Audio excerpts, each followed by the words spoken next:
Europa sigue bajo una intensa ola de calor. Mientras Francia y España están en alerta roja, varias zonas de Austria elevaron también la advertencia por altas temperaturas. Países Bajos pronostica para el jueves su noche más calurosa jamás registrada y Bélgica suspendió servicios de transporte sin aire acondicionado. El presidente del gobierno español, Pedro Sánchez, asegura ante el Congreso que no hay corrupción generalizada en el Ejecutivo. Esto después de la sentencia contra su exministro de Transporte y en medio de otro caso judicial que enfrenta a su esposa. El líder de la oposición pide que se convoque a elecciones. Irán calificó como una declaración de derrota de Estados Unidos el acuerdo con Washington para poner fin a la guerra. De otro lado, el jefe del organismo de control nuclear de la ONU dice que sí habrá inspecciones en las instalaciones de Irán, pero que no se han concretado detalles. Y en nuestra sección Directo Latam vamos hasta Bolivia para conocer cuál es la situación en las calles y carreteras y lo que se espera para el país después de que se levantaran todos los bloqueos que habían permanecido durante 7 semanas en rechazo al gobierno. Lo vemos en minutos con nuestro enviado especial Martín Bustamante. Empezamos.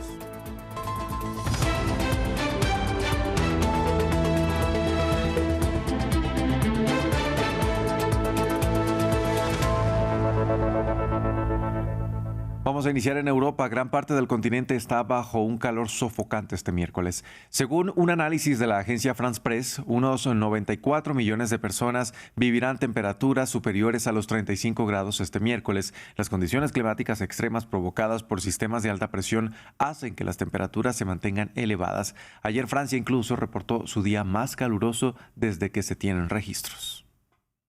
Con un promedio de 29,8 grados Celsius, Francia vivió su día más caliente jamás registrado. En la ciudad de Nantes, el termómetro alcanzó los 40 grados. Hace calor. En la terraza con 40 grados hace mucho calor. Es muy difícil.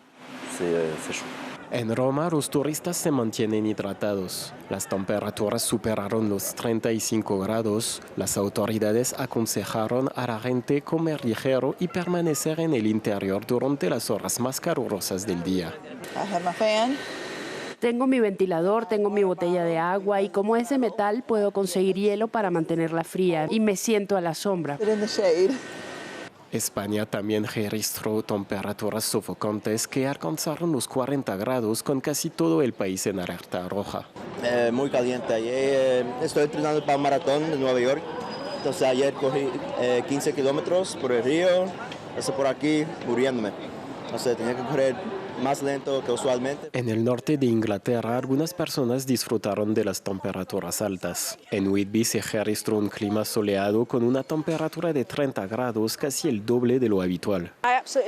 Me encanta, es genial, especialmente en Whitby porque hay brisa y se siente fresco. No es el calor de 40 grados que hay en el sur, y esa es una de las razones por las que nos mudamos aquí, porque ya veíamos venir el calentamiento global. Un fenómeno conocido como cúpula de calor está provocando estas temperaturas altas, con una alta presión que impide que el aire ascienda como la tapa de una olla. Pasamos a España. El presidente del gobierno, Pedro Sánchez, compareció ante el Pleno del Congreso para exponer su posición frente a diversos casos judiciales que enfrentan sus allegados y miembros de su familia. El mandatario aseguró que no se puede hablar de corrupción generalizada en su gobierno y expresó su respeto a la sentencia contra su exministro de Transportes. Esto mientras el líder de la oposición instaba nuevamente a Sánchez a disolver el Parlamento y convocar elecciones. Porque conviene saber que detrás de este cúmulo de titulares, de filtraciones, de especulaciones, hay 3 cuestiones distintas, 3 cuestiones de naturaleza y de escala diferentes, que, por cierto, determinados actores políticos y mediáticos están tratando de mezclar para equiparar y con ello confundir a la gente, crear una sensación de corrupción generalizada que, ya les digo, señorías, no existe. El debate es si España puede seguir en manos de un gobierno corrupto, sin apoyos, sin presupuestos, sin otro proyecto que no sea resistir, sin la más mínima autoridad moral que exige el cargo. Y todos sabemos la respuesta. Todos sabemos que la mayoría de los españoles ya no soportamos más escándalos, que la legislatura está exhausta y que el clima político que ha generado es incompatible con la normalidad democrática. Y sigue el cruce de declaraciones entre Estados Unidos e Irán sobre el acuerdo alcanzado la semana pasada. Después de que Donald Trump dijera que tenía a Teherán contra las cuerdas, desde la República Islámica calificaron el pacto como una declaración de derrota de Washington. El acuerdo alcanzado en Islamabad no fue el resultado de presión y coacción, sino más bien de la resistencia y autoridad de la valiente nación iraní. Un acuerdo que demostró que el diálogo solo puede tener éxito cuando la otra parte renuncia a imponer su voluntad sobre una nación civilizada y acepta nuestros derechos. Por esta razón, el memorando de entendimiento de Islamabad se ha convertido en una declaración de la derrota de Estados Unidos. Pasamos ahora al Líbano, donde continuaron los ataques israelíes pese a la tregua. El ejército de Israel dice que el objetivo fueron 2 militantes armados de Hezbollah que suponían una amenaza en el sur libanés, desde donde dicen no se retirarán incluso si Estados Unidos así lo demanda. Esto mientras Irán sigue exigiendo un respeto del cese el fuego en Líbano en sus negociaciones con Estados Unidos. Las discusiones en Washington entre el Líbano e Israel continúan. Para hablar de este tema saludamos a esta hora en Beirut a nuestra corresponsal Etel Bonet. Etel, ¿qué tal? Muy buenas tardes para usted. El presidente libanés pide separar las negociaciones entre su gobierno e Israel de las discusiones que se están llevando a cabo entre Estados Unidos e Irán. Cuéntenos por qué. Sí, buenas tardes, Andrés. Pues precisamente desde el principio, Josep Aoun ha intentado disociar los dos conflictos y es donde él dice que se está llevando la cuestión libanesa en estos momentos, en esas reuniones que están habiendo en Washington, donde él ha dicho que se va a exigir primero un alto el fuego duradero, después se pide la retirada de las fuerzas israelíes, la vuelta de los desplazados, que estamos hablando más de 1.400.000 personas que están fuera de sus hogares, y después lo más importante es la reconstrucción. En este caso, también el que es el jefe del gobierno, Nawaz Salam, ha dicho que lo más importante y lo que se está pidiendo y lo que se está negociando es esa retirada de Israel, pero vemos por parte de Hezbollah que precisamente ellos niegan cualquier conversación directa entre Israel y el Líbano, y esto también está entorpeciendo esas negociaciones que se están llevando. También vemos cómo, en el caso contrario, Mohamed Bagher Ghalibaf ha dicho claramente que es tan importante el conflicto del Líbano como el conflicto de Irán, y en este caso hay que poner fin a los dos.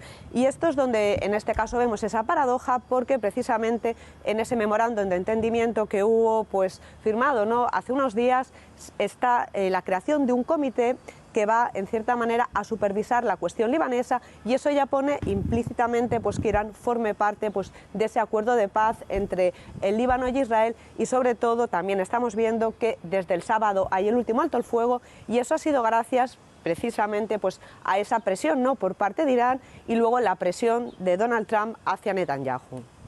Etel, por segundo día también siguen en Washington, o por tercer día, las conversaciones entre Israel y Líbano. Se habla de zonas piloto para el sur de este país. ¿De qué se trata esto?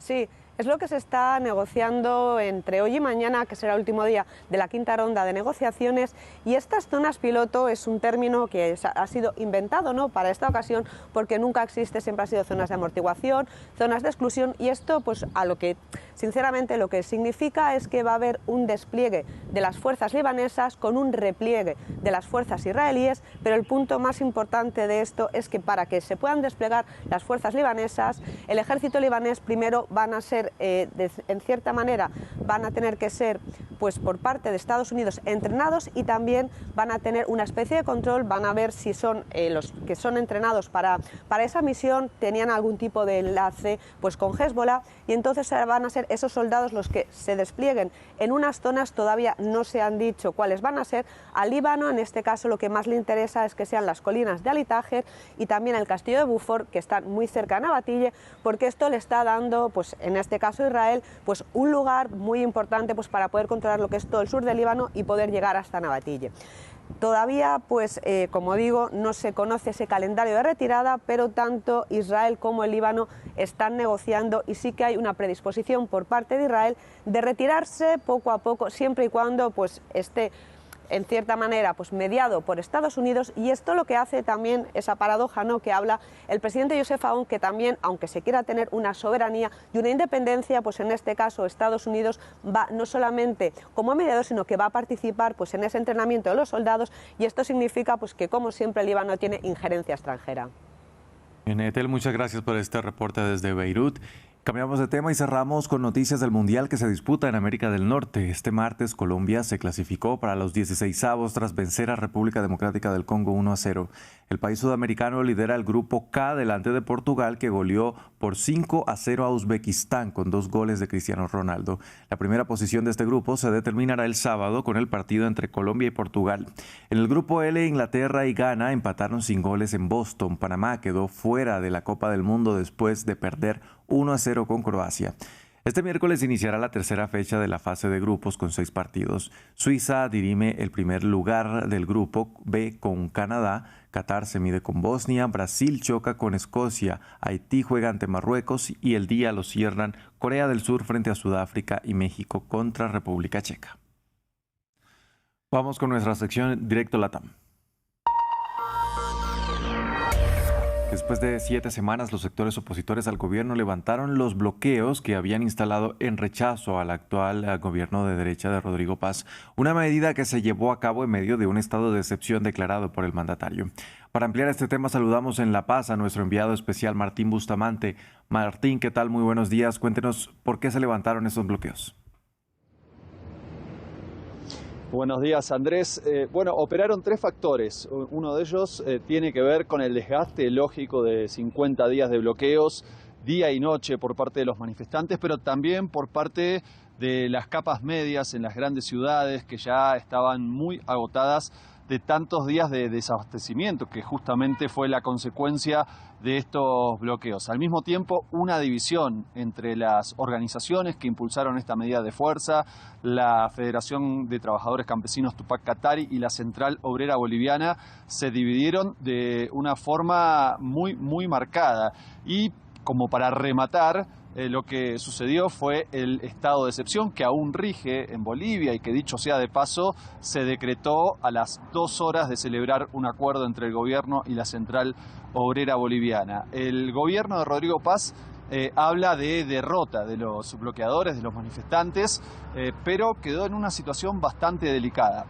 Primero porque lógicamente a las personas que se estaban manifestando no les generó ningún rédito, no están contentas con esta situación, y al mismo tiempo a las personas que estaban enojadas con los bloqueos consideran que el gobierno se tomó muchísimo tiempo en llevar adelante las medidas necesarias para poder terminar con esta situación. Fueron 50 días, fue un desgaste muy significativo y claro, el gobierno quedó en una encrucijada. Ahora, Martín, ¿qué rumbo puede tomar el país en esta nueva etapa? Bueno, hay que decir que hasta ahora el gobierno de Rodrigo Paz no logra arrancar, porque ni bien empezó se encontró con la quita de subsidios y el impacto que eso tuvo en el poder adquisitivo de los salarios, de los ingresos de los ciudadanos y las ciudadanas, y luego vino el conflicto del llamado combustible basura, ¿sí? El combustible en mal estado que dañó los motores de los vehículos y de los transportistas. Después llegó este conflicto, casi 2 meses de bloqueos con el país totalmente paralizado.